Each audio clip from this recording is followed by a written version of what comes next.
नमस्कार दोस्तों। किसी ने खूब कहा है कि जो है अंदाज़े बयां बताता है कि जो है ये शोहरत नई नहीं है।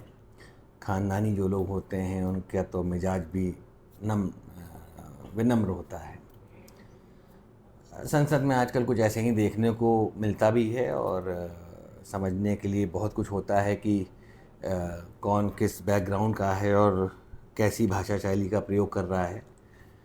तो अभी ताज़ा ताज़ा जो है बजट भाषण में अनुराग ठाकुर जी ने जो है अ, बहुत सारी बातें करी। बीजेपी का अगर आप जो है 2014 से पहले का इतिहास उठा के देखें तो इन्होंने बहुत बड़े बड़े आरोप लगाए और आरोप के आधार पर जो है देश की जनता को गुमराह किया। गुमराह करने के एवज में जो है देश की जनता गुमराह हुई भी और जो है 2014 में चुन के आए। लोगों को ये उम्मीद थी कि जो आरोप इन्होंने लगाए उन आरोपों में लोगों को सज़ा होगी, लेकिन 2G स्पेक्ट्रम मामले में, कोयला घोटाले मामले में किसी को भी कोई भी सज़ा नहीं हुई और सुप्रीम कोर्ट से सब जो है निर्दोष साबित हो गए। तो ऐसा प्रतीत होता है कि जो है इस देश में जो है आरोप लगाने भर से ही जो है आदमी गुनहगार हो जाता है और जो है उस आरोप के आधार पर ही जो है बीजेपी अपनी राजनीति करती चली आ रही है। और आसान भी है, आरोप लगा दिया, आरोप लगाने के बाद जो जिसके ऊपर आरोप लगा है वो सिद्ध करे कि जो है वो आरोपी नहीं है या उसकी जो है वो अपने आप को जो है प्रूफ करने में लगा रहता है।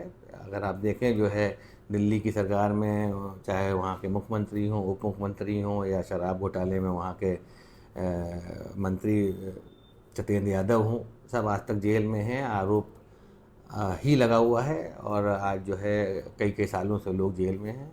ये तो पहली बार हुआ कि जो है सिटिंग मुख्यमंत्री भी आज जेल में है सिर्फ एक आरोप मात्र से। और आरोप लगा देने भरते ही जो है बीजेपी की सत्ता चल रही है। 2014 से पहले इन्होंने जो है 2G स्पेक्ट्रम मामले का घोटाला उठाया और जो है इसका देश भर में प्रचार किया। कोयला घोटाले का मामला उठाया, देश भर में प्रचार किया और देश की जनता भ्रमित हुई और भ्रमित होने के बाद मनमोहन सिंह की सरकार को जो है देश की जनता ने हराया और भाजपा की सरकार को जिताया। लेकिन 10 साल बीत जाने के बाद भी किसी को किसी भी प्रकार की सज़ा नहीं हुई और जो है जो लोग आरोपी थे वो आरोप मुक्त हो गए। बहुत सालों से जो है आपने घोटाले सुने होंगे, बोफोर्स कांड का घोटाला और नेशनल हेराल्ड का घोटाला, अगस्ता वेस्टलैंड का घोटाला। ये 10 साल 12 साल की सरकार हो रही है। 2002 तक जो है अटल जी की सरकार थी। आज जो है 15 साल की सरकार में एक भी व्यक्ति जो है कांग्रेस का जो है जेल नहीं जा सका है। तो क्या यह माना जा सकता है कि जो है बीजेपी को ये चीज़ बहुत अच्छे तरीके से पता है कि जो है इस देश में सिर्फ आरोप लगा दो, आरोप लगाने के बाद वो गुनहगार हो जाता है जनता की नज़रों में व्यक्ति और जो है वो अपना फैसला सुना देते हैं। अभी ताज़ा ताज़ा जो है अनुराग ठाकुर जी ने जो है संसद में जो है फिर से वही बातें बोली जिन मामलों में जो है सुप्रीम कोर्ट ने जो है आरोपियों को निर्दोष सिद्ध कर दिया। उसमें ए राजा भी थे, करुणानिधि की लड़की कन्नी मोजी भी हैं, ठीक है, सब निर्दोष साबित हो चुके हैं। आज वापस संसद में वो लोग बैठे हुए हैं, बावजूद उसके जो है अनुराग ठाकुर जो है 2G स्पेक्ट्रम मामले की बात करते हैं, कोयले मामले की बात करते हैं, बोफोर्स मामले की बात करते हैं, अगस्ता वेस्टलैंड की बात करते हैं, नेशनल हेराल्ड की बात करते हैं। अरे अनुराग ठाकुर जी कम से कम जो है अपने बुद्धि विवेक का कुछ तो इस्तेमाल कर सकते हैं, कुछ भाषा शैली को सुधार सकते हैं। नहीं सुधार सकते हैं तो कम से कम जिन मामलों में सुप्रीम कोर्ट से या कोर्ट से जो है भारतीय कोर्ट से आदमी को जो है निर्दोष साबित हो चुका है, कम से कम उन लोगों का तो नाम आप फिर से जो है संसद में डाल लें। और जो है अच्छी बात यह है कि इनको जो है झूठ बोलने में शर्म भी नहीं आती है।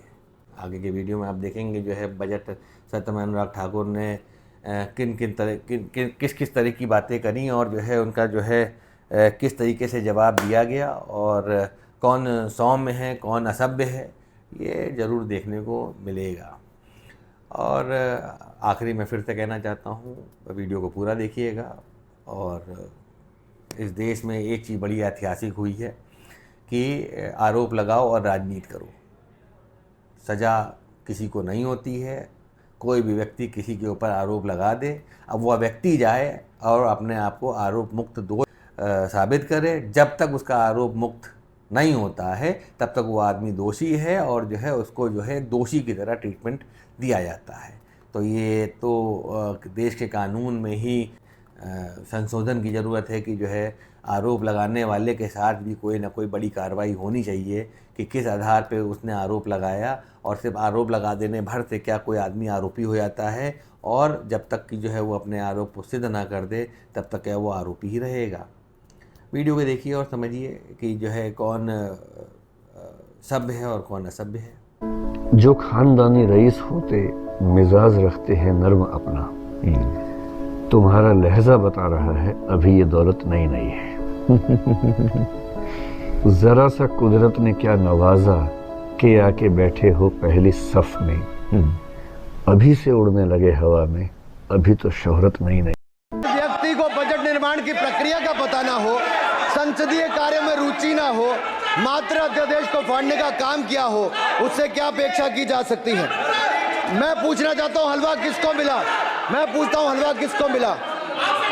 राहुल जी बताइए, हलवे की बात की थी, जीभ घोटाले का हलवा किसने खाया, वो फोर्स घोटाले का हलवा किसने खाया, अंतरिक्ष देवास घोटाले का हलवा किसने खाया, नेशनल हेराल्ड के घोटाले का हलवा किसने खाया, सबमरीन घोटाले का हलवा किसने खाया, अगस्ता वेस्टलैंड घोटाले का हलवा किसने खाया, 2G स्कैम हलवा किसने खाया, कॉमनवेल्थ स्कैम का हलवा किसने खाया, कोयला घोटाले का हलवा किसने खाया, वाल्मीकि योजना घोटाले का हलवा किसने खाया, चारा घोटाले का हलवा किसने खाया, यूरिया स्कैम का हलवा किसने खाया। राहुल जी, हलवा मीठा था या फीका? माननीय निराधार है सर, ओबीसी की बात जनगणना की बात बहुत की जाती है। माननीय सभापति जी, जिसकी जात का पता नहीं वो गणना की बात करता है।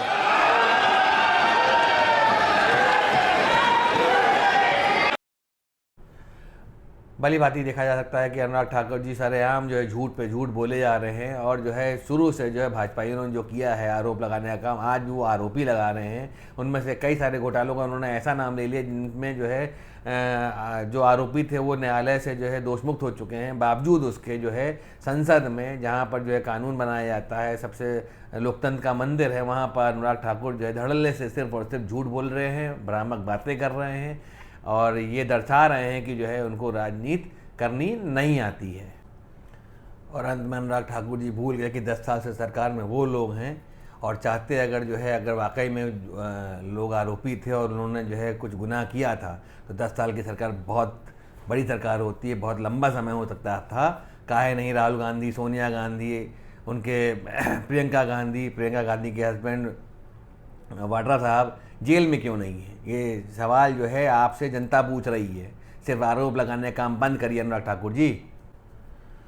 विपक्ष ने भी अनुराग ठाकुर के सारे बातों का बहुत अच्छी तरीके से जवाब दिया, और मुझे लगता है कि वो सभी को सुनना चाहिए। आगे देखिए और जो है खुद निष्कर्ष निकालिए। राहुल गांधी जी। स्पीकर सर, देखिए, जितना मेरा आप लोग इंसल्ट करना चाहते हैं आप खुशी से करिए, आप रोज करिए, मगर एक बात मत भूलिए, जाति जनगणना को हम यहां पास करके दिखाएंगे। धन्यवाद। जितना इंसल्ट करना करिए, खुशी से लूंगा। अरे तो अपनी जाति भी लिखनी पड़ेगी उसमें। जी सर, मैंने कहा था कि जिसको जात का पता नहीं वो गणना की बात करता है। मैंने नाम किसी का नहीं लिया था सर, नाम तो किसी का नहीं लिया था। Mister Rahul Gandhi, speaker sir, बोलने का यहाँ से नहीं जाते। स्पीकर सर, मैं नाम जो ले भी लूंगा, माइक आ जाएगा। स्पीकर सर, जो भी इस देश में दलितों की, आदिवासियों की, पिछड़ों की बात उठाता है, जो भी उनके लिए लड़ता है, उसको गाली खाना ही पड़ता है। और मैं ये सब गालियां खुशी से खाऊंगा, क्योंकि महाभारत की बात हुई तो महाभारत में अर्जुन को सिर्फ मच्छी की आंख दिख रही थी, उसी प्रकार मुझे सिर्फ मच्छी की आंख दिख रही है, जाति जनगणना हम करा के दिखाएंगे। खत्म। आपको जितनी गाली देनी है आप दीजिए, हम खुशी से लेंगे। धन्यवाद। गौरव, धन्यवाद। श्री अनुराग ठाकुर जी। स्पीकर सर, सदन को चलाने की जिम्मेदारी जितनी अनुराग सत्ता पक्ष की है उतनी प्रतिपक्ष की भी है। अनुराग ठाकुर जी ने मुझ पर गाली दी है। नहीं, कोई बात मुझे तो बोले सर अनुराग ठाकुर जी ने मुझे इंसल्ट किया है, मगर मैं अनुराग ठाकुर जी से कोई माफी नहीं चाहता हूं। मुझे कोई माफी की जरूरत नहीं है। मैं लड़ाई लड़ रहा हूं। जितनी आपको गाली देनी है मैं आपसे कभी माफी नहीं मांगूंगा। मुझे आपकी माफी नहीं चाहिए। अभी क्या तरीका है? सभापति महोदय, मेरा आपसे केवल इतना निवेदन है, माननीय मंत्री रहे हैं, बड़े दल के नेता हैं, मंत्री रहे हैं, बड़ी बात कर रहे थे, मैं महाभारत शकुनी ये सब बातें कह रहे थे, दुर्योधन तक यहाँ ले आई है। मैं केवल सभापति महोदय इनसे ये पूछना चाहता हूँ, आपने जाति कैसे पूछ ली है बताइए बस। आप जाति कैसे पूछ सकते हैं? आप बताएं जाति कैसे पूछ सकते हैं? आप पूछ के दिखाओ जाति तुम। आप जाति कैसे पूछोगे तुम? कैसे पूछोगे जाति? आप बैठिए। नहीं, जाति नहीं पूछ सकते आप। आपने कह दिया ना, अब आप हमारी आप व्यवस्था जाति नहीं पूछ सकते। आप हमारी व्यवस्था सुन लें। आप मेरी व्यवस्था सुन लें। कोई सदन में किसी की जाति नहीं पूछेगा।